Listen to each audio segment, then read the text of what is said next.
한국산 전투기 KF-21이 드디어 세계 군사 무대의 판도를 뒤흔들고 있습니다. 불과 몇 년 전만 해도 한국이 자체적으로 첨단 전투기를 완성할 수 있을까 의구심을 품었던 외신들이 이제는 한국의 놀라운 도약을 긴급 보도로 전하고 있습니다. 특히 최근 CNN은 KF-21이 단순한 신형 전투기를 넘어 글로벌 방산 시장의 질서를 재편할 수 있는 게임 체인저라며 대대적으로 다루었습니다. 그리고 바로 이 시점에 사우디아라비아가 자국의 차세대 전투기로 KF-21을 우선 도입하기 위해 물밑에서 움직이고 있다는 사실이 드러나 충격을 주고 있습니다. 이미 사우디의 고위 관료들이 극비리에 한국을 방문해 카이와 협상 테이블에 앉았다는 보도가 전해지면서 중동과 아시아 전역은 물론 유럽까지 술렁이고 있는 상황입니다. 사우디가 선택한 주인공은 다름 아닌 KF-21입니다. 오일 머니를 무기로 중동 패권을 장악해온 사우디는 오랫동안 차세대 전투기 도입 문제로 골머리를 앓아왔습니다. 한때 터키의 칸 전투기, 중국의 젠 31, 그리고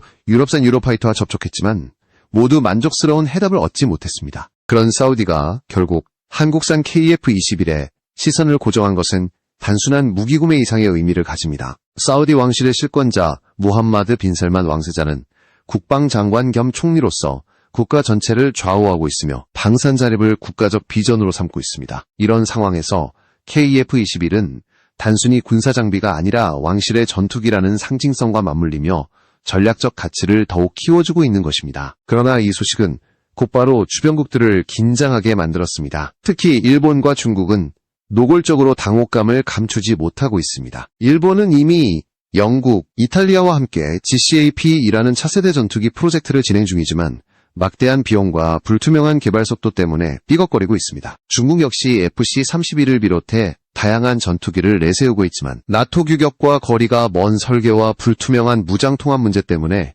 사우디의 신뢰를 얻지 못했습니다. 반면 KF-21은 이미 미국제 AIM, 독일제 IRIS-T, 유럽의 미티어 미사일까지 자유롭게 통합할 수 있는 나토 표준 호환성을 확보해 현실적인 대안으로 급부상했습니다. 여기에 KF-21은 단순히 현재의 4.5 세대 전투기에 머무르지 않습니다. 블록 3에 들어서면 내부 무장창과 첨단 AESA 레이더를 완비한 본격적인 5세대 스텔스기로 진화할 예정입니다. 더 나아가 2035년에는 미국산 F414 엔진을 대체하는 국산 터보팬 엔진까지 확보한다는 목표를 세워두었습니다. 이 말은 곧 레이더에서부터 엔진까지 모든 핵심 부품을 한국 스스로 생산할 수 있는 완전 독립체계를 구축하겠다는 선언이나 다름없습니다. 사우디 입장에서 이런 옵션은 무엇과도 비교할 수 없는 매력적인 카드입니다. 수입 의존도가 높아질수록 정치적 리스크에 휘둘려왔던 과거 경험을 떠올린다면 국산화 비율이 높고 자주성이 강한 KF-21은 매력적일 수밖에 없습니다. 사실 KF-21 개발에는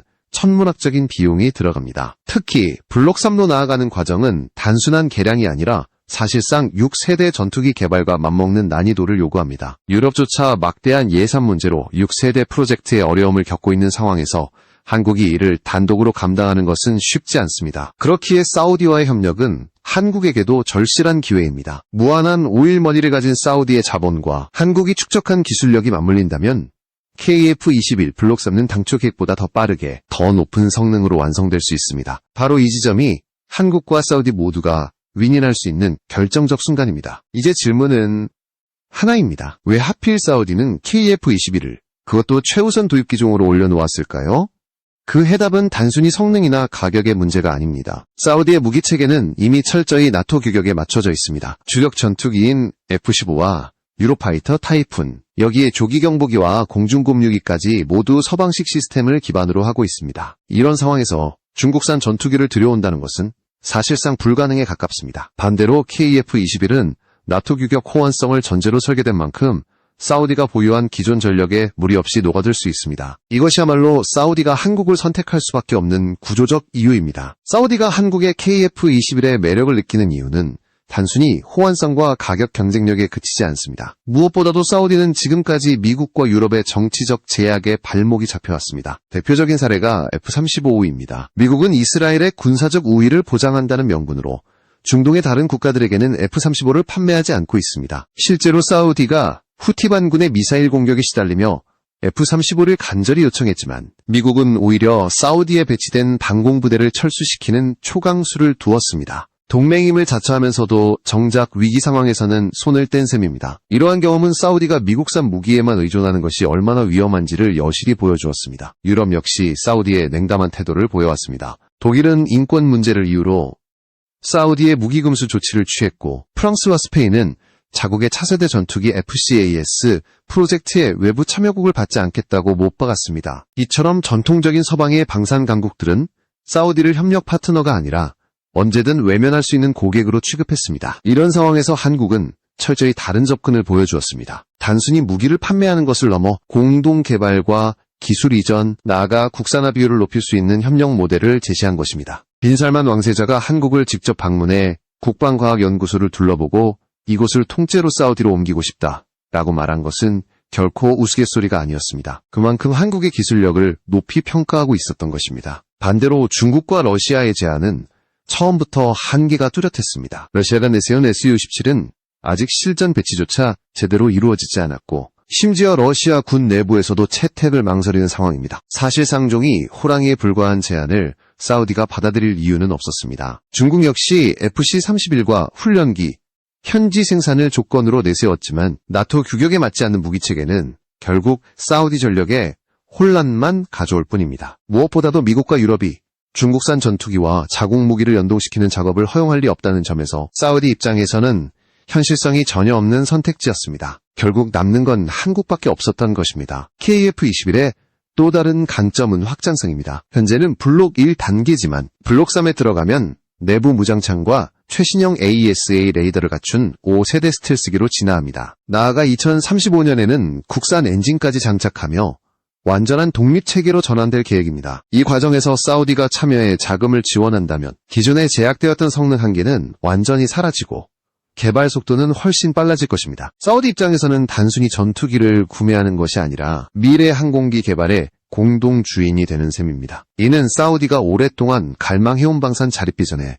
정확히 부합합니다. 국제 군사 매체들도 이 움직임에 주목하고 있습니다. 아미 테크놀로지는 KF-21이 단순히 한국 공군의 전력 강화에 그치지 않고 글로벌 방산 시장에서 한국을 새로운 강자로 떠오르게 할 것이라고 평가했습니다. 실제로 KF-21은 동급 전투기와 비교해 가격 경쟁력이 압도적입니다. 유럽의 유로파이터 타이푼이 722억 원, 라팔이 800억 원에 달하는 반면 KF-21은 900억 원대라는 분석이 나왔습니다. 절반 수준의 가격에 성능은 동등하거나 그 이상이라는 점에서 KF-21은 이미 세계 시장에서 매력적인 선택지로 자리매김했습니다. 미국의 F-16이나 F-18과 비슷한 가격대지만 개발 시기가 1990년 대인 구형 모델과는 차원이 다릅니다. 한국은 최신 설계와 첨단 항전 장비를 탑재해 현대전에서 요구되는 확장성과 유연성을 확보했습니다. 더구나 빈살만 왕세자가 추구하는 방산 자립의 롤모델이 바로 한국이라는 점은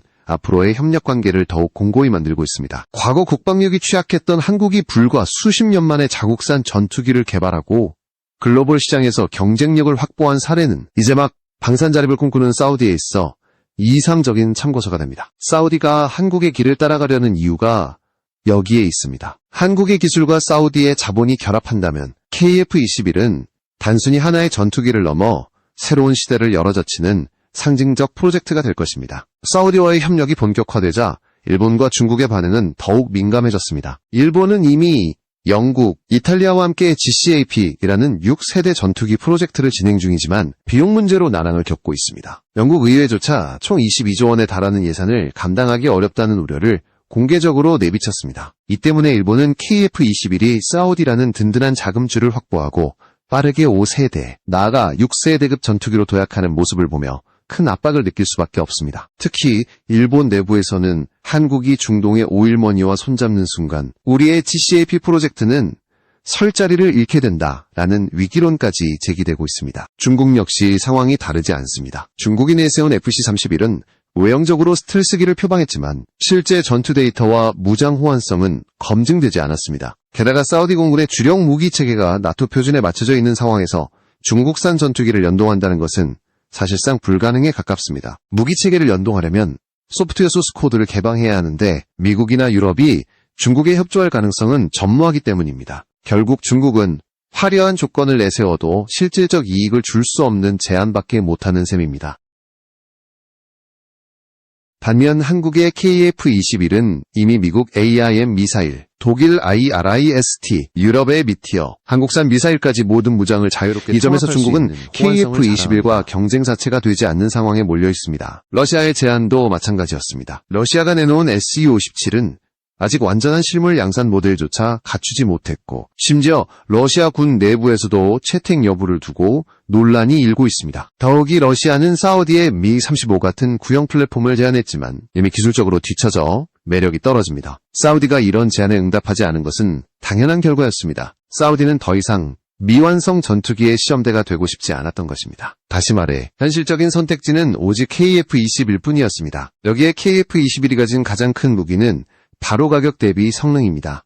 1차 양산 단가가 900억 원 중반대로 확정되었다는 사실은 전 세계 방산업계를 충격에 빠뜨렸습니다. 유럽의 유로파이터나 라파릴, 700억 물결표일, 800억 원대에 거래되는 것을 고려하면 KF-21은 절반 가격의 준수한 성능을 제공하는 셈입니다. 더욱 주목할 점은 한국이 최신 생산 공정과 대량 양산 능력을 통해 비용 절감을 극대화했다는 사실입니다. 라팔이 아무리 뛰어난 기술력을 자랑해도 생산량이 적어 규모의 경제를 실현하기 어려운 반면 한국은 FA-50과 같은 항공기를 대량 생산해온 경험을 바탕으로 KF-21에도 동일한 방식을 적용하고 있습니다. 이는 단순히 가격 경쟁력을 넘어 안정적인 공급망을 원하는 사우디 같은 국가들에게 결정적 매력이 됩니다. KF-21은 성능 면에서도 이미 서방 최신 전투기들과 어깨를 나란히 하고 있습니다. 항속거리, 무장 호환성, 임무 전환의 유연성, 정비 편의성 등 핵심 지표에서 기존 4.5세대 전투기를 뛰어넘어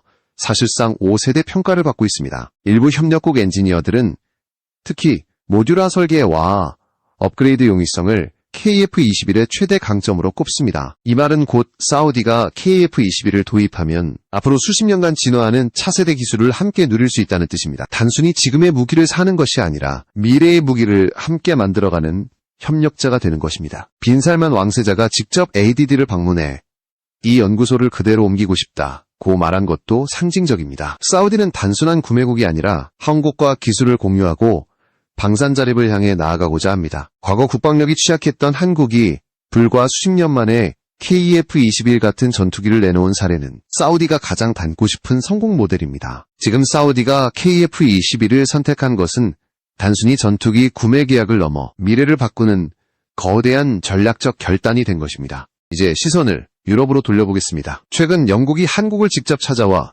KF-21을 눈으로 확인하고 협력 의사를 내비쳤다는 사실은 단순한 호기심이 아닙니다. 그 이면에는 훨씬 복잡한 계산이 숨어 있습니다.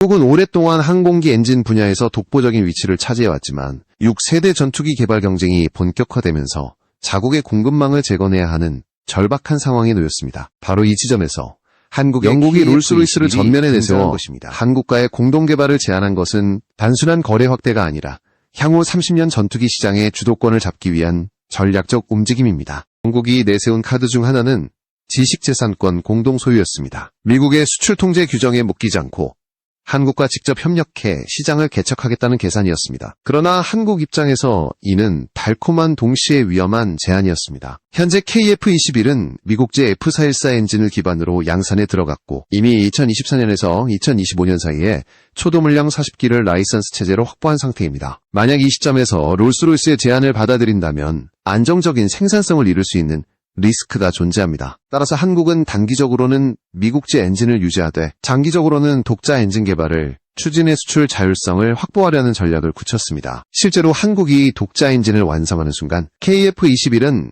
단순한 항공기가 아니라 한국만이 가진 독점 무기로 거듭나게 됩니다. 엔진은 단순한 부품이 아니라 정비체계, 시험 설비, 소재 기술, 데이터 네트워크까지 얽힌 방대한 생태계입니다. 롤스로이스가 제안하는 공동개발이 한국에게 훈련장이 될 수는 있겠지만 지분 구조와 접근권을 불리하게 가져간다면 오히려 발목을 잡을 위험도 있습니다. 따라서 한국은 철저히 신중한 태도를 유지하며 블록 1 양산을 최대한 확보한 뒤 블록 2와 블록 3에서 독자 엔진을 투입하는 로드맵을 고수하고 있습니다. 이 로드맵은 단순히 자주 국방을 넘어 글로벌 수출 시장에서 완전한 독립권을 주려는 한국의 결연한 의지를 보여줍니다. 흥미로운 것은 미국 CNN의 보도입니다. CNN은 KF-21이 한국을 글로벌 초음속 전투기 제조, 선진국 반열에 올려놓았다고 평가했습니다. 단가 경쟁력, 높은 운용 효율성, 그리고 국산화율 78%라는 성과는 한국이 독자적으로 쌓아올린 방위산업 역량을 보여줍니다. CNN은 KF-21이 단순한 무기가 아니라